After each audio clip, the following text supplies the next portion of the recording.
Welcome to 9 Bob Note with Paul Isles-Rush and Ken Moss.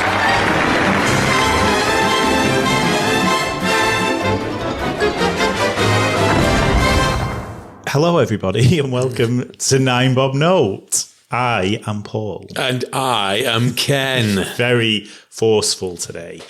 Ken, it's over to you. The Archers. Oh.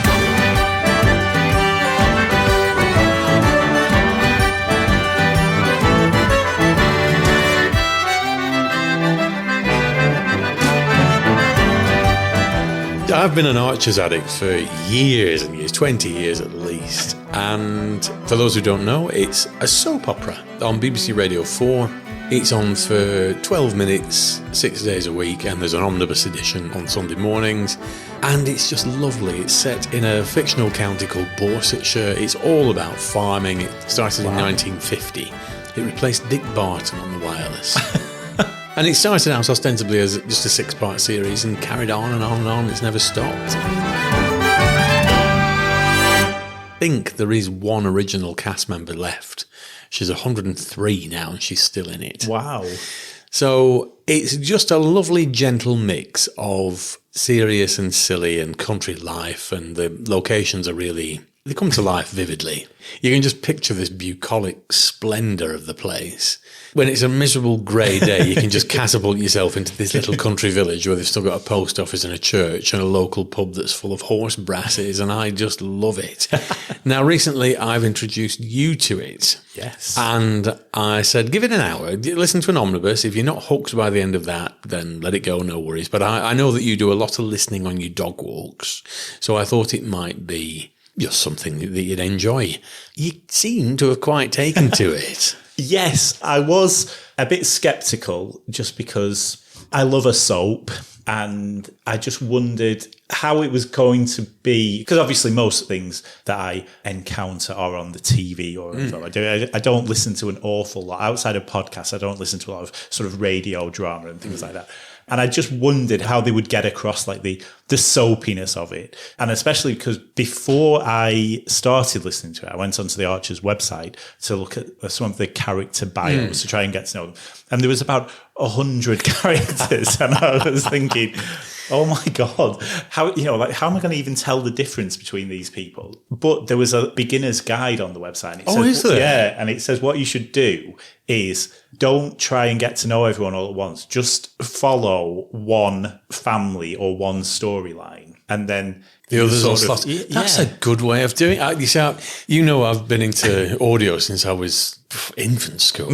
I've loved audio drama. So my whole life has been consumed by listening to various shades of audio. So to me, it's just a logical extension of everything I've always been into. But I'm always intrigued by how people who don't listen to radio plays or such, how vividly the imagery comes to your head. How easy did you find it? It has taken a while, and obviously I don't know all of the characters or how they all fit together. Like, I was listening to this week's omnibus and there was a vicar in it. He's obviously not been in it for however long I've been listening to it, but everyone knew him. And I was thinking, they clearly haven't just introduced this new character. It's just I haven't heard him. And then his wife was in it, and it was very strange, but you can picture them and you can see where they are working. So, like the vicar and his wife having an argument in the vestry or, in the vicarage. And it's really, I mean, if either of us could paint and they asked us to, you asked us to paint or draw a picture of what it looked like, it might come across quite differently. But you really can picture what they do. One of the things that I have done, because when I went onto the website, it shows pictures of the actors who play those characters. And I wasn't a big fan of that because I'd already made up my mind what they look like. And some of them don't look anything like. Yeah. But then some of them really, really do. I have to say, 90% of the characters in my head look like the actors, but every now and again you do get one and you think, well, no, change your face because that is not what's in my head. The one that struck me was Chelsea Horrobin. I don't think I've met Chelsea. Have you ever seen Upstart Crow? No. Right. Well, anyway, for those of you out there that have, there's Shakespeare's daughter that she's got the same voice as Chelsea Horrobin. Right. The actresses look nothing like. Also, they're not the same actress. No, but that's the actress I've always had in my head. And I looked on the Archers website, and it's this really pretty young girl with lots of curly blonde hair, I seem to remember, and nothing like the skag that that Chelsea Horrobin's supposed to be. So that's a bit odd. But most of them do, I find, on the whole, look like how they're supposed to be. But it is always a shock. Yeah. What I really like as well about it is, as you say, it's about farming. So most of the characters either live or work on a farm or, like the farm shop or something like that. And it does have quite serious storylines, doesn't it? So, there's the Rob Titchener, which is a very long-running and very dramatic thing that's been going on for several years. That's, just as you started listening, they were building up to that. I mean, this was a major thing about 10 years ago. It was so big that the trial, they got Catherine Tate and David Tennant with two of the jurors in it. It was massive. So to have him come back, that we're all on pin, they've been building up to this for weeks. They were laying the seeds that Rob Titchener's coming back into it, and then, huzzah! I'm back! And they are quite serious storylines, and the way that they've dealt with that and his son, how he deals with finding out about his dad and stuff like that. It's really good and quite dramatic. But then there are entire episodes that are devoted to there's something gone wrong with the autumn fair. The band pulled out of the harvest celebration. And I love that because when I'm either walking the dog or driving to work at 6:30 in the morning, I don't want endless misery and like EastEnders style stuff. But you care about whether the harvest celebration is going to go ahead, but it's not bringing you down. It doesn't have to be depressing, does it? Well, Rishton is it's at least semi-rural. There are 7 farms in Rishton. So for me, when I first started listening, I spent a lot less time in Rishton than I used to, but it was very easy to picture that village life. I mean, at that time, I was involved in a lot of local committees organising fetes and fairs and things. So the whole idea of people drinking cider in music tents appealed to me massively. And it's just a nice little escape a lot of the time. The Bull, I'll ask you this. Where is the Bull in your head? Do you have anywhere in mind, the pub? The closest that I could probably get it to is, and I can't remember the name of it, but that pub that's not too far from here that we have been to a few times. What, the Vic? Yes. Really? Yeah, just, like a proper old pub. But it has to have a tiled floor because obviously it's all farmers who go in there, so there's no point having carpet. And, a fire. And like you say, the horse brasses and things like that. And different rooms where the people go about. Now that's interesting. Isn't it interesting how people pick? See, for me, it's always been the Hob. Ah, yeah. With the little village green outside and the church is St Saviour's. And it's always been St Saviour's. And I can't explain why. But the Brookfield, the Archers farm, is up in the Lake District. A Newbines farm up in Ironside and the surrounding countryside there. So you paint your own image of where all these places are, but it's isn't it fascinating? Yeah, there's no set thing. Somebody once tried to draw a map of Ambridge, and there was outrage from the Archers addicts. Don't screw it down. Yeah, I did look at that when I went onto the website to see if there was anything like that, but there isn't. I assume that that's because there's something that should be left to your imagination, certainly. And presumably, if there was some storyline that involved next door neighbours, then you would be able to picture their houses or their farms next to each other. But they just sort of say, "Oh, I'm moving into the cottage," and you know where that cottage is. It doesn't matter if it's the same for everyone else who's listening. You know where it is. Yeah, it's nice. I really like it. Plus, we've got a gay couple in it. Have we? We do. I don't know whether you've heard them yet. There's Ian and Adam, and they have a little adopted son called Xander. Well, he's not adopted, he's surrogate. He's a surrogate son. Oh, I've not encountered him. I know I've met the lesbians. Well, yes, that's a bit of a tricky one because this is something I hate in... Oh, God, the alarm. Shit. I didn't mean to sound like that, girls. Calm down, calm down. You hate lesbians. I hate the lesbians. Shittington. It's when they fundamentally change a character that has never been that way before, just to tick a box. Or a character that's done a job for years. All of a sudden, they change their career path and suddenly I'm going to be a lollipop man. And it just takes you one step out of it when somebody's character fundamentally changes and Pip suddenly decided she's a lesbian. Yes. There's been no hint whatsoever of this before. A bit like Yaz in Doctor Who. Any excuse. Stick the knife in. Yes, no, I do agree. Obviously, because I only started listening to it quite recently, the Pip storyline, I didn't have any context to it. So it was this woman who is an out lesbian, but she's also, isn't she Pip's mum's best friend or something like that? It's drawing a bit of a long bow. I've heard her described like that in the story, but she's only been in the village 5 minutes. Yeah. She works on a different farm, and they've interacted about a dozen times. So to call her a best friend, I think they're just over-egging the pudding there. Are we just thinking this is a crowbarred storyline? It's the first time I've ever thought something's a real stretch. And I don't like it. I just think either have one of the younger characters, Rory Aldridge, he's just gone through university. Okay. And he struggled with his sexuality. Well, he's not really struggled. He's just out and out bi. He's just he's not ashamed of it in any way. He was quite happy to, not so much flaunt it, but he was perfectly comfortable with it. Yeah. Pip's the other end of the scale where she's having to come to terms with it. It's the fact that it's just happened. That one of the vet's assistant, again, you might not have heard, his name's Paul the gay. A good name. But Paul's mixed race, and he's very flamboyantly gay. Not in that irritating Alan Carr. I know you love Alan Carr, but he winds me up the wrong way. But there's no getting around the fact he is a gay. So they've got the spectrum of gays. Yeah. It's just a nice mix of sounds without it being forced. I think years and years ago, Alan Franks, the vicar, he married somebody called Usha Gupta. Oh, yeah. And it was, bit of a crowbar there to get an Indian in there. And suddenly out of nowhere, I tell you what, no, there is another character that's a bit crowbarred in, Adil. Yeah, the Grey Gables. Grey Gables, he's bought the hotel and the most westernised Pakistani you've ever come across. Cricket and drinks beer and, the odd bacon sandwich here and there. Yeah.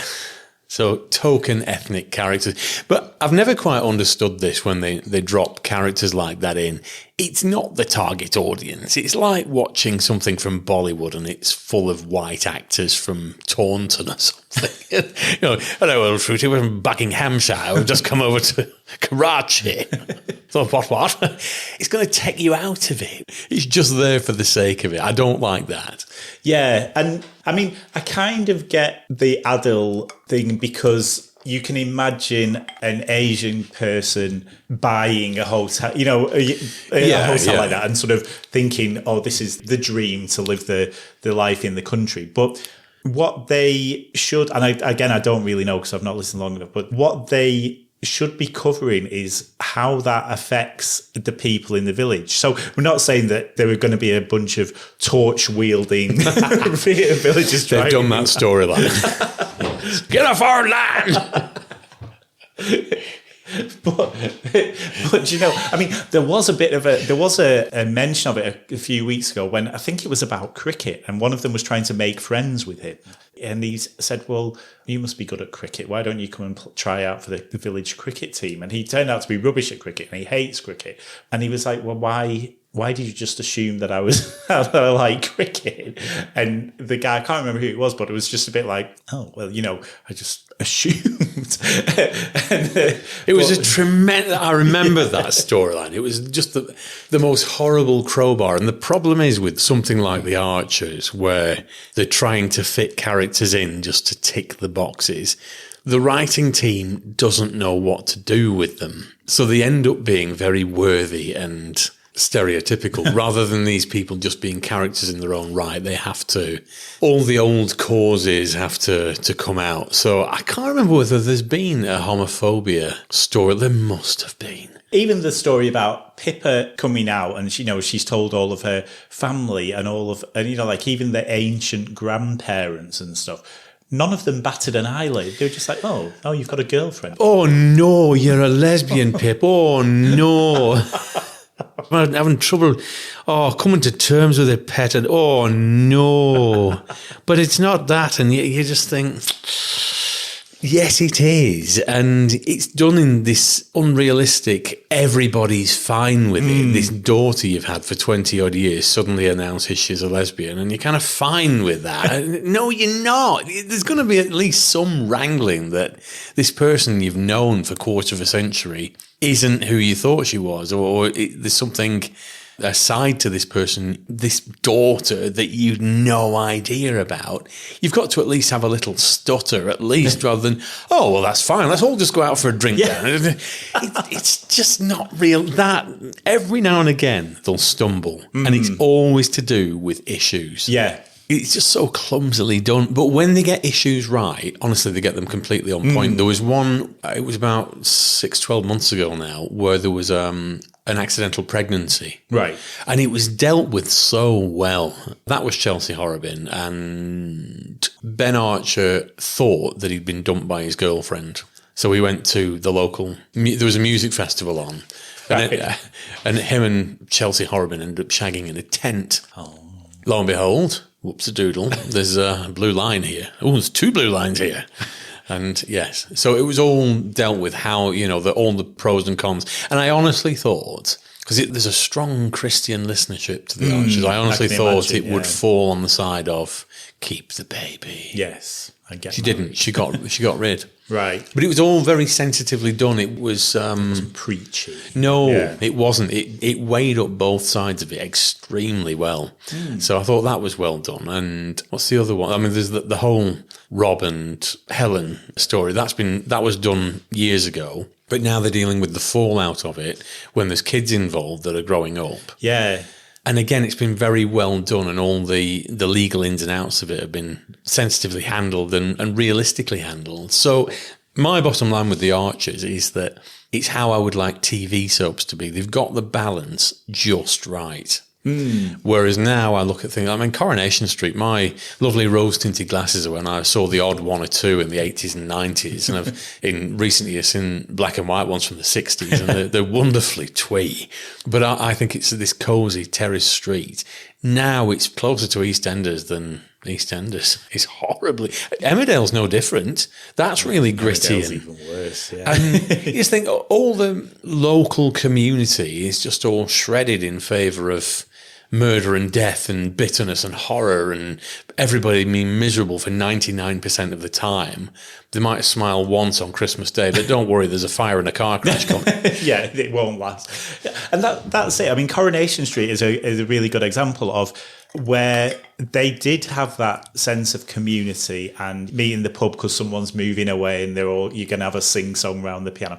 It's not necessarily reflective of real life, but we live real life. Yeah, we don't need... No. It's not a documentary. We need to come home, have chips and beans or whatever we're having for tea, and switch off for half an hour. Yeah, and do the big storylines and the big issues by all means, but the lighter side of it should be the majority of it, not the other way round. So at the moment, Coronation Street it's really bleak and dark with just the occasional or a little bit of and it shouldn't be. It should be the other way around. It should be fun, because that makes the big issue stuff harder hitting. If you're watching something and everyone's having the weekly quiz night in the pub, then great, and it's all fun, and there's a bit of an argument about someone cheating, and silly things like that. Great. Keep that up for most of the episode and then throw in an issue, because it's harder hitting. Whereas if every single character on the street is caught up in some kind of major issue or drama or death, then the light relief is the wrong way round. The Archers, I think you're right, has got the right balance. Well, if you look at the characters, you've got the Grundys, they're basically the Dingles, or the Jack and Vera Duckworth. You've got Jim Lloyd, the old professor. He's like Percy Sugden or somebody like that. Well, Peggy's not in it anymore, but Gran, what's her damn name? The oldest of the Archers, the original cast member, still in it, but she's like the matriarch, the Emily Bishop or the Rita or somebody. And they've got that mix. Yeah. Tracy Horrobin, she's effectively a nicer version of what's the Barlow daughter? Tracy Barlow. Tracy Barlow, you know. So a bit rough around the edges. So they've got that nice mix of characters. It just seems that all the TV soaps have washed all the comic relief out in favour of doom and gloom. Shake, shake the room. It's horrible. But I'm really, really glad you've got into it, and because I wasn't sure at all whether it would be your thing, but I'm glad you've given it a go and you're enjoying it. Yeah, I love it. It's on my thing to download the omnibus every week, and as I say, I listen to it normally either when I'm driving into the office, and you know I don't want something dramatic, and it's just nice, or when I'm walking the dog. And, you know, walking through sort of farmland and fields and thinking, I'm in the Archers. Well, it's time to rate the Archers in feather boas. I am going to give it a little ostentatiously, but I'm going to give it 5. Ooh. Because it's a staple of Radio 4. Everybody knows the theme tune, whether you've ever listened to an episode or not. It's just one of those things that, and this is another reason why I'm perfectly happy to pay the license fee, because it costs about 6pence a day for me to pay my license fee. It's worth my money. I get an hour and a quarter of pleasure every week out of it, and it's just... I won't say I hark back to a time gone by, but people just don't gather and listen to radio programs anymore. And it's nice that there's something out there that you can actually lure people back to the radio with. I mean, again, there's no reason why you should have taken it under your wing and enjoyed it, but you've been converted. And if you look at the Archers Facebook page, there's a lot of younger listeners now. Yes, yeah, there are. I am also going to give it a 5. Really? Yes, I consider myself to be fully converted to the cause. It's just great. I love getting to know the characters. I love it when there's a character that I've not heard before and I think, I wonder how they fit in with everyone else. Or I love trying to guess what's going to happen to them next. And just the way that they all fit together, it seems really nice. And also, as you say, the engagement. So I know we sort of try to stay away from Twitter as much as possible, but the Archers hashtag on Twitter is one of the nicest places to be. Really? Yeah, because obviously you don't go on to Twitter to slag off the Archers, but it's people who listen to it and I can't believe Thingy's done this. And well, this is why I don't, because I've unfollowed Twitter and Facebook because I only ever listen to the omnibus. I found myself spoiled horribly. Right. Yeah, a couple of times. So it's not, the Facebook page is terrible. It's just, I don't want to be spoiled. Yes. I want to hear it first. Usually, I've got to be honest, while I'm shaving, either shaving or driving is when I listen to the Archers. Hopefully not at the same time. It's never been done, but there's a first time for everything. And also, while it's fresh in my mind, look it up. There was the Archers video game for the Spectrum. It's a thing. I can need to track down a copy online and see what the hell it's all about. Wow, that sounds great. Yes. But I'm going to round us off with a Screening Queens.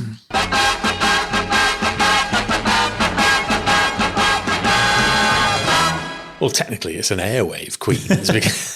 No, I'm going to recommend the Archers to everybody. Give it a go. BBC Radio 4. It's on iPlayer. It's on 92 to 95 FM and 198 longwave if you're some prehistoric caveman. But my actual Screening Queens, on the back of what we've been saying, is actually the very first episode of Coronation Street. Wow. Now, you and I watched this with Simon Exton. We did, yes. At some point in the past. It's probably further in the past than we both realise. It is the nicest half hour of soap opera. It's in black and white from 1960. It still exists. It's out there on the Tube or on DVD if you fancy that. And I just love it because I've lived in a terrace house for 20 years and life's nothing like that now, but it is nice to think that at some point within the past century, this house has had a family like that in it, or families like that in it, and it's just all very gentle with the pub at the end of the street and the shop at the other end of the street and the church on the corner, and I absolutely adore that version of Coronation Street. So if you want a little bit of cosy nostalgia, watch that. Definitely. A good recommendation, yes. Yeah, well, I think we've chatted about the Archers about as much as we can do. Although we'll probably revisit it in 70 years again for the next 150th anniversary special. Yeah. But in the meantime, we will leave you to your watching and listening, and we will be back very soon. Yar.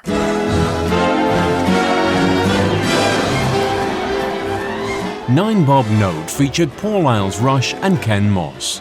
Title music was by Mark Shyman, and the program was produced by Maverick Productions.